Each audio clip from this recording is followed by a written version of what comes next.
21 minutos pasaron de las 4 de la tarde, estamos haciendo Pajaritos en el Aire aquí en la 91.3 del dial. Vamos a ir con algo que está en boga, pero siempre está bueno, interiorizarse un poco más y sacarse quizás lo que se prejuzga en la sociedad, me parece. Así destaca, hasta hace poco se aceptó en el Congreso, digamos, el consumo legal de aceite canábico. De aceite canábico para cuestiones médicas, ¿no? Sí. Estamos a un paso más de, digamos, el reconocimiento de las características que tiene esta famosa planta, ¿no? Así es. Nosotros estamos en comunicación directa con Fernando Soriano, periodista, escritor del libro Marihuana, la historia de Manuel Belgrano a las copas canábicas, y por eso le agradecemos su tiempo y le damos la bienvenida. ¿Cómo estás, Fernando? Aquí Ignacio Gallardo y Verónica Schneider te saludan en X5 Radio en la ciudad de La Plata. ¿Cómo estás? Hola Verónica, Ignacio, ¿cómo andan? Bien. Bueno, muy bien. Primero me parece interesante esto que hay que remarcar, que son cuestiones que son de investigación, son de, me parece, profundizar, y que en la sociedad cada vez está quizás como ampliando, si se quiere el término, en la misma sociedad argentina. Sí, me parece, sí, se está generando una nueva discusión, saliendo del prejuicio histórico con el que nos educaron, te diría, casi todo el siglo XX, a pesar de que en Argentina el consumo de cannabis se intensificó, digamos que desde los años 70 más o menos. Todavía era para muy poca gente, sobre todo empezó en los 90, en los 80 y en los 90, y ahí empezó, digamos, la demonización fuerte, que es una línea que viene bajando desde Estados Unidos con la guerra a las drogas de Nixon en los 70, ¿no?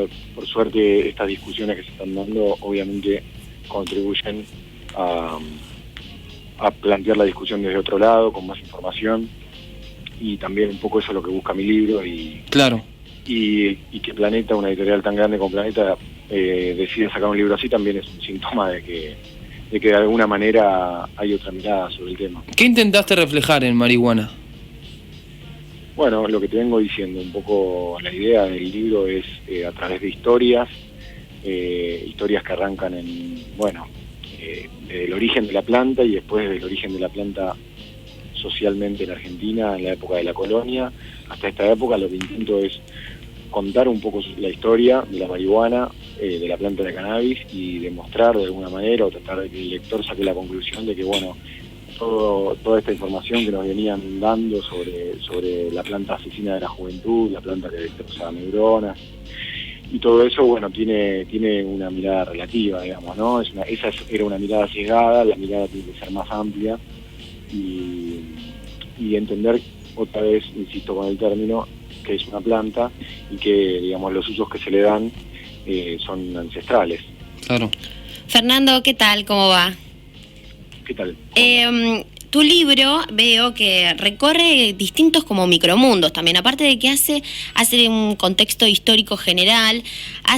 Lo que acabo de ver es que recorre también pequeñas anécdotas y distintas cuestiones, pero hay algo que me llama poderosamente la atención, que es, por ejemplo, africanos en tiempos de rosas. Mencionaste también a Belgrano. ¿Qué relación tiene esto con el cannabis, con el consumo de cannabis o con el desarrollo del cannabis en la historia? Bueno, en el libro cuento, por ejemplo, que Belgrano volvió de España. Belgrano se formó en España, volvió a los 27 años. Su formación, digamos, fue en pos de que él contribuyera en este suelo para la corona. Cuando él vuelve encuentra una miseria muy grande y empieza a pensar formas de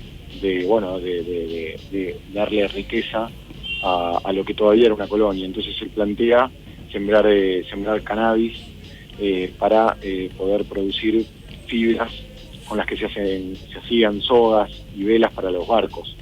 Esa idea de él era poder contribuir económicamente para la colonia y para la corona.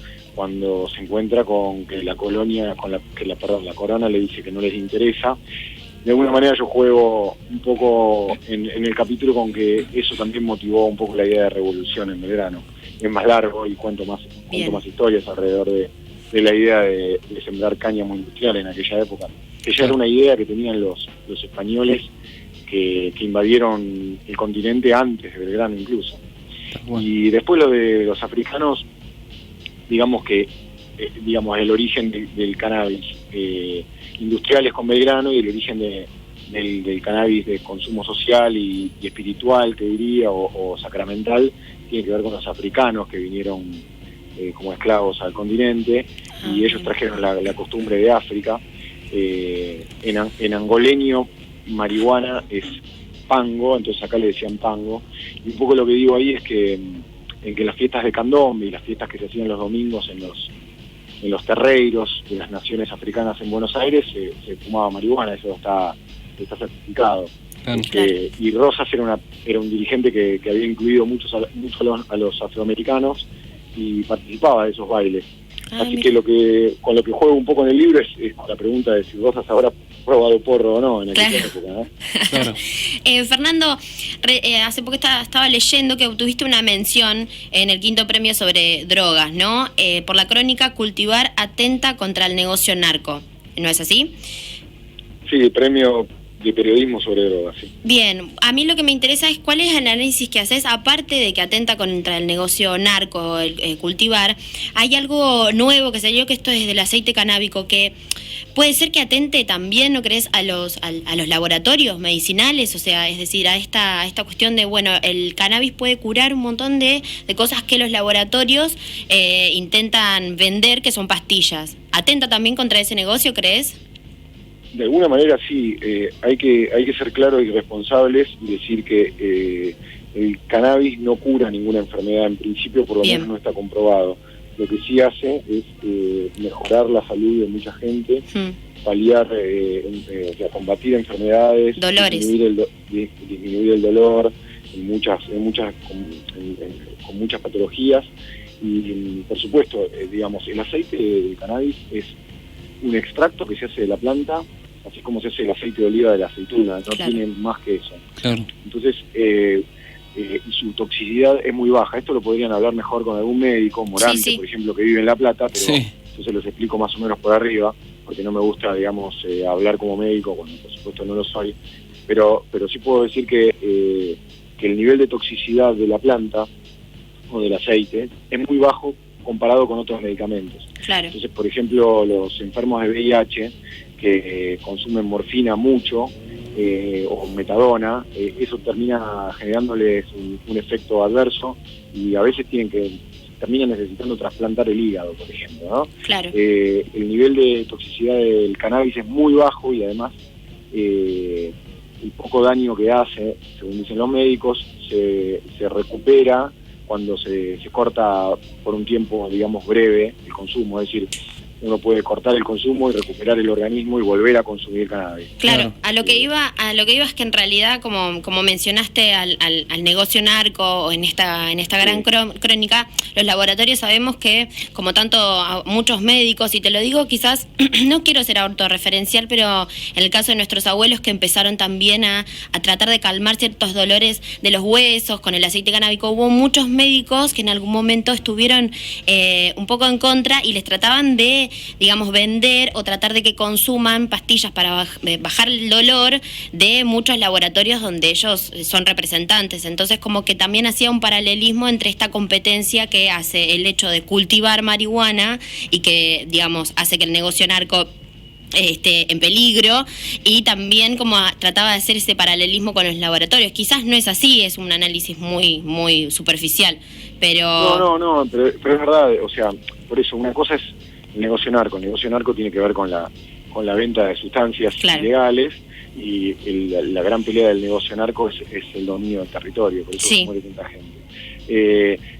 Cultivar para consumir de forma recreativa o para hacer aceites atenta contra el negocio narco, porque uno no tiene que ir a comprar droga a un narco, que además en el caso del consumo recreativo muchos chicos fuman prensado y no sabemos lo que tienen. Claro, digamos, exactamente. ¿no? Eso por un lado, eso también termina afectando a la salud. Sí. Por el otro lado, atenta contra el negocio de los laboratorios que producen medicamentos farmacéuticos, porque por supuesto, lo que te decía antes, acá una vez que que un enfermo encuentra la genética de la planta de cannabis que le hace bien, por ahí deja de consumir los medicamentos formales. Eso, todos los casos de los chicos con epilepsia, por ejemplo, están muy documentados.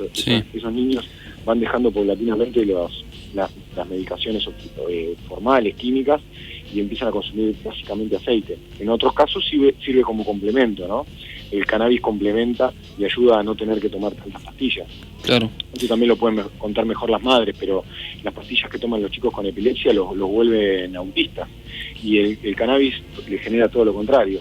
Los despierta, los conecta con sus familiares, los hace jugar, los deja caminar. Por supuesto que hay un lobby ahí. Y hay una nota muy interesante, que no tiene que ver exactamente con el cannabis, que la pueden buscar en la Nación. Un colega, que ahora no recuerdo su nombre, que él cuenta el gran negocio que hay detrás de los laboratorios y el lobby con los médicos. Los laboratorios bancan la carrera de muchos médicos, les pagan viajes. Mirá. Y los médicos hacen una diferencia económica muy grande recetando medicamentos. Sí. Así que esa es otra pata del negocio de la medicina, ¿no? Tal cual. Estamos dialogando aquí en Pajaritos en el Aire, la 91.3 de la Ciudad de La Plata, con Fernando Soriano, autor del libro Marihuana, editorial Planeta. Ustedes lo pueden encontrar en cualquier librería. Y bueno, no puedo dejar de consultarte como periodista y como autor de este libro lo que ha sucedido esta semana, ¿no? Una lucha, como vos decías, desde varias organizaciones, de varios médicos, por ejemplo de Marcelo Morante, que también ha dialogado con nosotros sobre esta ley que finalmente es por unanimidad, pero me parece que se ha avanzado, todavía queda, pero obviamente es interesante ver lo que está sucediendo con este tema. Sí, no, la verdad que fue muy emocionante para todos los que estábamos ahí, para todos los que venimos de alguna manera militando esta causa desde hace muchos años. Es el principio de una lucha que sigue y a la que le quedan todavía muchas batallas, ¿no? Sí. Pero sí, desde luego que es un paso importantísimo, y te digo la verdad, hace 2 años, si me preguntabas, para mí era imposible que esto se lograra. Así que, a pesar del lobby que hizo el Ministerio de Seguridad de la Nación para no incluir el autocultivo en la ley, se logró un apoyo unánime. Esto tiene que ver también con darse cuenta de que la gente enferma necesita esto. ¿Cómo haces para decirle que no a una nena como Josefina, ¿no? Que pasa de 600 convulsiones a casi ninguna en pocos meses a partir del consumo de cannabis? Las historias... ¿Cómo? No, digo que las historias dejan una mirada concreta sobre el tema, porque además uno se empieza a familiarizar con justamente los familiares, y el sufrimiento es mucho, y a través del cannabis, algo tan natural, la cuestión cambia mucho, y ahí queda claro cómo han festejado ese día que se aprobó. Sí, absolutamente, y por eso resalto la necesidad de ciertos sectores del gobierno y del Estado que no contemplen el autocultivo, porque qué cosas no haría un padre por su hijo, ¿no? Y esto lo digo porque la gente va a seguir cultivando. Es una noticia que debería enterarse Patricia Bullrich. La gente va a seguir cultivando, aunque los metan presos. Entonces, bueno, el próximo paso es incluir el autocultivo en la ley. Fernando, ¿qué fue lo que te motorizó, lo que te motivó? Yo sé que venís escribiendo, como recién hablábamos, de tu crónica y de tus investigaciones, pero para escribir este libro, Marihuana, ¿qué fue lo que te impulsó? Dijiste, bueno, voy a escribir este libro y voy a empezar a investigar otras aristas. El $1.000.000 que me ofreció Planeta para escribir. Ah, perfecto, genial. No, mentira. Los periodistas sabemos que esta es una profesión que nos va a mantener en la pobreza, pero no, la verdad es que yo empecé soy consumidor de cannabis desde hace muchos años, consumidor responsable, por supuesto, y cuando empecé a cubrir, yo hasta diciembre del año pasado laburaba en Clarín, y cuando empecé a cubrir estos temas a partir de las discusiones que se empezaron a dar en 2009-2010, cuando el gobierno de Cristina Kirchner empezó a asomar la posibilidad de que podía despenalizar el consumo, empecé a investigar y me empecé a meter en el mundo empecé a conocer a toda la gente, y a los militantes, a los usuarios, a los cultivadores, y eso me llevó, a partir de ahí empecé a conocer a los usuarios medicinales, y ahí me di cuenta que había todo un universo. Entonces nada, ahí se me ocurrió escribir un libro y lo propuse a Planeta. La verdad que se coparon enseguida, me apoyaron a un montón y bueno, ahí empecé una investigación mucho más amplia, ¿no? Claro. Que tiene que ver con leer sobre la historia de la planta y todo. Y mi última pregunta, pero me interesaría saber tu opinión. ¿Crees que en Argentina, un país donde está en una Latinoamérica que está bueno, que tiene sus negocios narcotraficantes, que está bajo también el ala y el poder de una de las grandes potencias económicas como es Estados Unidos, que tuvo un plan totalmente desarrollista e imperialista sobre los pueblos latinoamericanos, ¿crees que Argentina en algún momento se va a poder legalizar la marihuana? Porque hay una gran diferencia entre los países que ya son legales, que son más chicos, que tienen otro contexto, y otra es Argentina, ¿no? Yo creo que en algún momento tiene que pasar. No sé si va a ser dentro de 2, 5, 10 o 20 años. Puede llegar a pasar. Obviamente, esto es absurdo, es una planta, es absurdo que esté prohibida. Bien. La gente se puede bajar una botella de whisky en su casa, agarrar el auto y estrolarse y arruinar la vida de una familia. Exacto. Y no puede tener una planta en un balcón, es absurdo.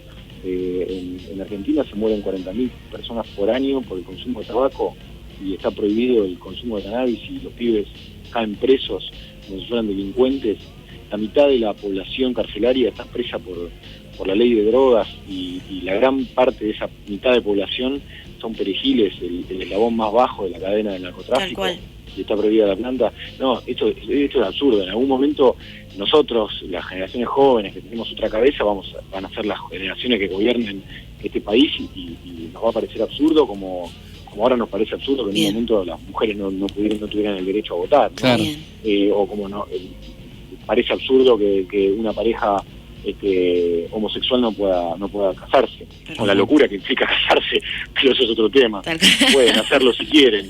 Entonces la legalización va a venir, eso no hay dudas. El tema es cuánto hacemos nosotros para concientizar y explicar que es absurdo. Pero vos hablaste de Estados Unidos y coincido en gran parte de lo que decís, pero Estados Unidos tiene casi 10 estados donde está totalmente legalizado. Claro. Porque Estados Unidos ha propiciado la prohibición y la demonización, pero también ha tardado menos en darse cuenta de que era una estupidez. Tal cual, pero siempre pueden ser ellos, digamos, los primeros, pero nosotros siempre como cuando queremos tener estas decisiones bastante, que ellos nos llaman populistas, a países como Latinoamérica, como mencionaste, en gobiernos de durante el 2003 hasta el 2015, que te diga, siempre como han frenado o han intentado hacer frenos con esas grandes decisiones, como el matrimonio también lo mencionaste, como siempre hay opiniones por demás que intentan frenarlos, pero bueno, es positivo lo que vos decís y me alegra que así sea. Por ahí me equivoco, pero yo creo que no queda otro camino, por supuesto que hay que ir de a poco, educar, informar.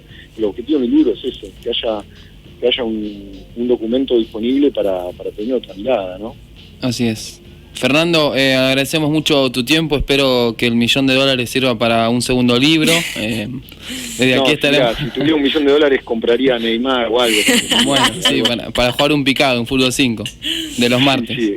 No, agradecemos de verdad tu tiempo y bueno, vamos a seguir de cerca tus redes sociales, así los que están escuchando también se pueden interiorizar sobre el tema y sobre los trabajos que haces. El libro Marihuana lo pueden encontrar con la editorial Planeta en todas las librerías.